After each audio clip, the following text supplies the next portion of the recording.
அனைவருக்கும் வணக்கம். இந்த பதிவில் நம்ம எதை பற்றி பார்க்க போகிறோன்னு தெரிஞ்சுக்கிறதுக்கு முன்னாடி மறக்காமல் நம்ம சேனலை சப்ஸ்கிரைப் பண்ணிக்கோங்க.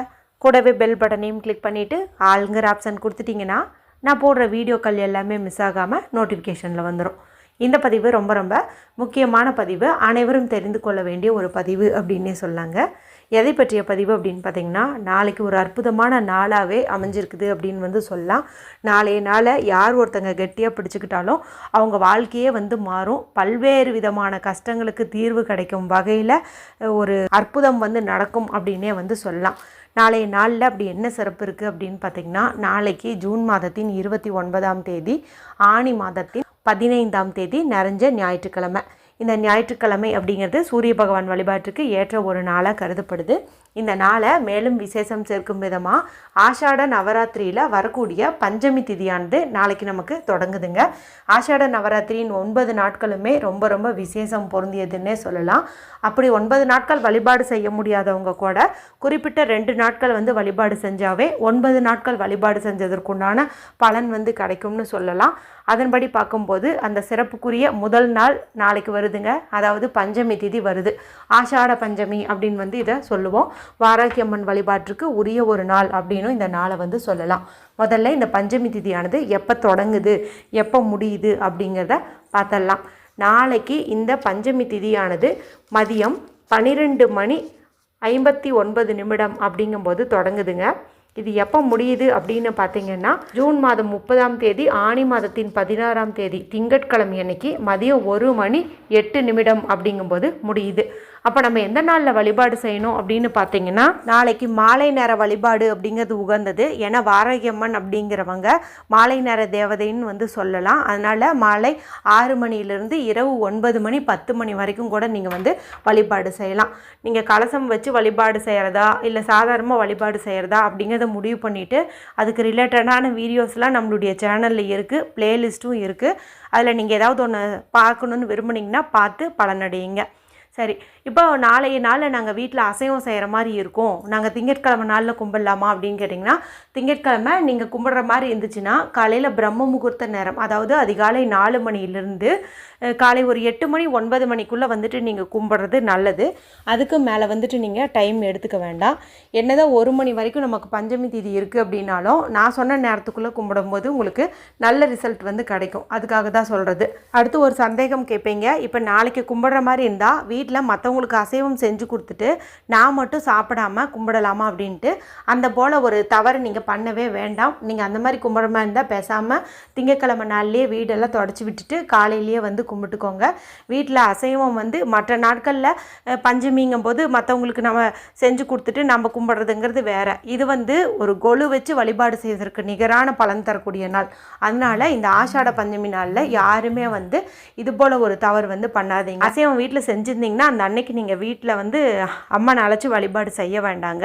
நீங்கள் மற்ற பஞ்சமிக்கு கூட பண்ணிக்கலாம், இதுக்கு வேண்டாம். அடுத்து மாதவிடாய் ஆகிட்டோம் ஆனால் கும்பிடணும்னு விருப்பமாக இருக்குது அப்படின்னு நினச்சிங்கன்னா, வீட்டில் பெண் குழந்தைகள் இருக்காங்க, இல்லை கணவர் சொன்னபடி கரெக்டாக பண்ணுவாருன்னா அவர்கிட்ட சொல்லி கூட நீங்கள் செய்யலாம். நீங்கள் மனசுக்குள்ளே வேண்டிக்கிட்டீங்க அப்படின்னா கூட போதும்.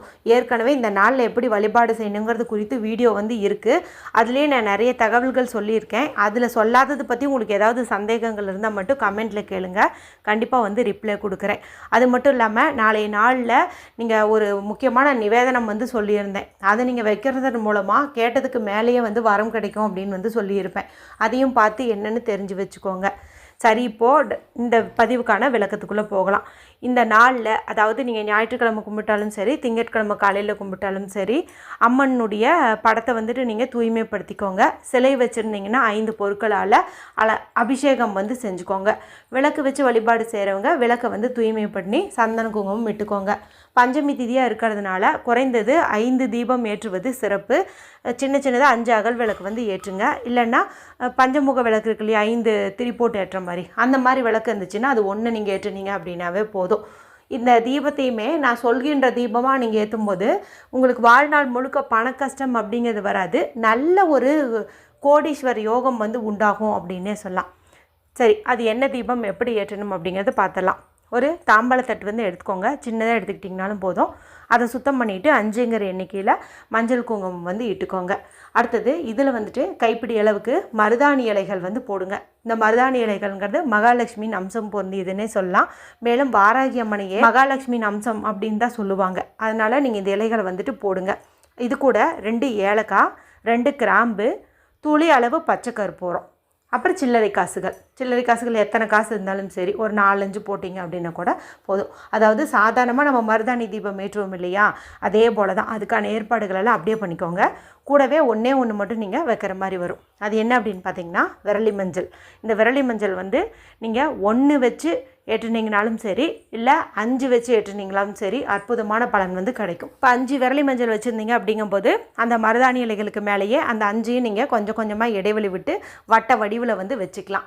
இதுக்கு நடுவில் வந்துட்டு நீங்கள் அந்த 5 முகாக்கள் விளக்கோ இல்லை சின்னதாக 5 அகல் விளக்கையோ அதை வந்துட்டு நீங்கள் ஏற்றிக்கலாம். குறைஞ்சது ஒரு விளக்குலையாவது நீங்கள் நெய் விட்டு ஏற்றுவது சிறப்பு. இப்போ நீங்கள் ஒரே ஒரு விளக்கு தான், பஞ்சமுக விளக்கு ஏற்றுறீங்க அப்படிங்கும்போது அதில் நீங்கள் நெய் ஊற்றிக்கோங்க. தனித்தனியாக 5 ஏற்றுற மாதிரி இருந்துச்சுன்னா 1லையாவது நெய் ஊற்றிக்கோங்க. மற்றதுக்கு கூட நீங்கள் வந்து நல்லெண்ணெய் வந்து ஊற்றிக்கலாம். அடுத்து 5 திரி போட்டு நீங்கள் தீபம் வந்து ஏற்றுற மாதிரி இருக்கும். அடுத்து நான் சொல்லக்கூடிய இந்த முக்கியமான பூவை வந்து நீங்கள் அம்மனுக்கு வைங்க. நான் முன்கூட்டியே பதிவில் சொல்கிறதுக்கான காரணமும் இதுதான். ஏன்னா எல்லாருக்கும் கிடைக்கும்னு சொல்ல முடியாது. ஒரு சிலருக்கு கொஞ்சம் தேடுனா கிடைக்கிற மாதிரி இருக்கும். அதனால் நான் முன்னாடி சொல்லிட்டேன்னா நீங்கள் அதுக்கு தகுந்த மாதிரி பண்ணிக்குவீங்க. அது என்ன பூ அப்படின்னு பார்த்தீங்கன்னா, அம்மனுக்கு உகந்தது செம்பருத்தி பூ. அது நீங்கள் எப்பவும் போல் வச்சுருவீங்க. அது வந்து உலகத்துக்கே தெரிஞ்ச விஷயம், வாராகி அம்மனுக்கு செம்பருத்தி பூ வைக்கணும் அப்படிங்கிறது. நான் சொல்கிறது பணவரவுக்கான பூ. பணவரவுக்கான பூ என்ன அப்படின்னு பார்த்தீங்கன்னா மருதாணி பூ. இந்த மருதாணி பூ வந்து அம்மனுக்கு ரொம்ப விருப்பம் அப்படின்னு வந்து சொல்லுவாங்க. அதனால் உங்கள் வீட்டுக்கு பக்கத்தில் எங்கேயாவது செடி இருந்ததுன்னா நீங்கள் முன்கூட்டியே கூட பறிச்சிட்டு வந்து வச்சு திங்கட்கிழமை நாள்லையோ இல்லை நாளைக்கு மாலையோ வந்துட்டு நீங்கள் அம்மனுடைய படத்துக்கோ சிலைக்கோ வச்சு வழிபாடு வந்து செய்கிறது நல்ல பலனை வந்து கொடுக்கும். இந்த பூ வந்து காஞ்சிரும் இல்லையா சாமிக்கு வச்சதுக்கப்புறமா, அப்போ அந்த காஞ்ச பூ எடுத்து நீங்கள் உங்களுடைய பீரோலையோ அல்லது பர்ஸ்லையோ பணம் வைக்கக்கூடிய இடத்துல வைக்கிறது இன்னும் சிறப்பான பணவரவு வந்து உங்களுக்கு கொடுக்கும். அதனால் முடிஞ்ச அளவுக்கு மருதாணி பூ கிடச்சிச்சின்னா ஒரு துளி அளவாவது நீங்கள் ரெடி பண்ணி அம்மனுக்கு வந்து வைங்க. இப்போ வாராகி அம்மன் வழிபாடே செய்யாதவங்க நாளைய நாளில் எந்த தெய்வத்தை வழிபாடு செய்யலான்னு பார்த்தீங்கன்னா மகாலட்சுமி தாயாருக்கு நான் சொன்ன மாதிரியே நீங்கள் தீபம் ஏற்றி இந்த மருதாணி பூ வச்சு வழிபாடு செய்யுங்க. இது உங்களுக்கு நல்ல ஒரு வளமான வாழ்க்கையை வந்து ஏற்படுத்தி தரும். சரி, இப்போ மருதாணி தீபம் வந்து ஏற்றியாச்சு. அதன் பிறகு அந்த விரலி மஞ்சளை என்ன பண்ணலாம் அப்படின்னு பார்த்தீங்கன்னா, நீங்கள் அதை அப்படியே ஒரு நூல் போட்டு கட்டி மாலை மாதிரி வீட்டில் இருக்கக்கூடிய மகாலட்சுமி தாயார் படத்துக்கோ இல்லை வாராகி அம்மன் படத்துக்கோ சிலைக்கோ வந்து அணிவிச்சிருங்க. அது வந்து அப்படியே இருந்துட்டு போட்டோம். இந்த சில்லறை காசுகளை நீங்கள் சேவ் பண்ணுறதுனாலும் பண்ணலாம், இல்லை ஏதாவது மங்கள பொருட்கள் வாங்கிறதுக்கு பயன்படுத்துறதுனாலும் பயன்படுத்திக்கலாம். அதனால் வச்சுருந்தோம் இல்லையா பச்சை கற்பூரம், கிராம்பு, ஏலக்காய் இதெல்லாம் எடுத்து உங்களுடைய பணப்பெட்டியில் வந்து வச்சுக்கோங்க. பர்ஸ்லேயோ ஹேண்ட்பேக்லேயோ பீரோலையோ எங்கே வைக்கிறீங்களோ அங்கே வந்து வச்சுக்கோங்க. அடுத்து இந்த மருதாணி இலைகள் இருக்குது இல்லையா, அதை வந்து நீங்கள் அரைச்சி உங்களுடைய கைகளில் வந்து வச்சுக்கிறது நல்ல ஒரு லக்ஷ்மி கடாட்சத்தை வந்து ஏற்படுத்தி தரும். அப்படி மருதாணி அரைக்கிற அளவுக்கெல்லாம் இலை இல்லை, கொஞ்சம் தான் இருக்குது அப்படின்னு நினச்சிங்கன்னா இது வந்து நீங்கள் நிழல்லையே உலர்த்தி பவுடர் மாதிரி பண்ணிவிட்டு வெள்ளி செவ்வாய் தூபம் போடும்போது சாம்பிராணி தூபத்தில் இதை போட்டு வீடு முழுக்க வந்து காட்டுங்க. இது பார்த்திங்கன்னா வீட்டில் உள்ள அத்தனை விதமான எதிர்மறை சக்திகளையும் துரத்தி அடித்து நல்ல ஒரு செல்வ செழிப்பை வந்து ஏற்படுத்தி தரும். இப்போ இந்த வீடியோவில் நீங்கள் அம்மனுக்கு எந்த பூ வைக்கணும், எந்த தீபம் ஏற்றணும் அப்படிங்கிறத தெரிஞ்சுக்கிட்டீங்க. இதுக்கு முந்தைய பதிவில் நிவேதனம் குறித்து சொல்லியிருப்பேன், அதையும் பார்த்துக்கோங்க. அவசியமாக இந்த நாளை கெட்டியாக பிடிச்சிட்டு ஞாயிற்றுக்கிழமையோ திங்கக்கிழமையோ மறக்காமல் வழிபாடு செய்யுங்க. உங்கள் வாழ்க்கையை மாற்றக்கூடிய ஒரு அற்புதமான நாள். யாருமே வந்து தவறு விடாதீங்க. வீடியோ பிடிச்சிருந்தால் மற்றவங்களோட ஷேர் பண்ணுங்கள், லைக் பண்ணுங்கள். மற்றும் ஒரு பயனுள்ள பதிவில் உங்களை சந்திக்கிறேன். நன்றி, வணக்கம்.